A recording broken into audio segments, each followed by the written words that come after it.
So may I ask the gentleman, what will happen if we prematurely dismiss the case and the Supreme Court subsequently grants the MR and reverses its own decision?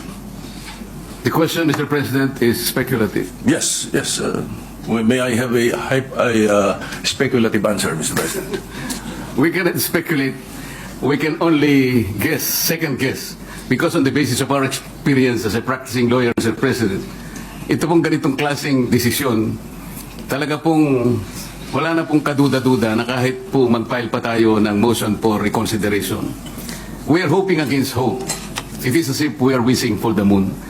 Palagay nyo po, palagay nyo lang po merong isa na nag-reverse.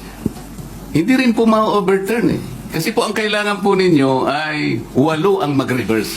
Sa inaakala po ba ninyo, meron kayong makukuhang 8 na pumirma doon sa unanimous decision na babaligtarin po nila yung kanyang sarili. Kaya, napakahirap pong mag-speculate, Mr. President. I will accept the answer of the gentleman, but I have done my research, Mr. President. And to remind everyone, the reversal of the Supreme Court's own decision is not impossible, even in landmark cases. In the case of Labogal, Bilaan Tribal Association Incorporated versus Victor Ramos, GR number 127882, December 1st, 2004.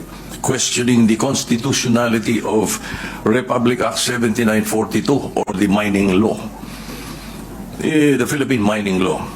The Supreme Court granted the MR, reversing and setting aside its earlier ruling. And also, Mr. President, just a few days ago,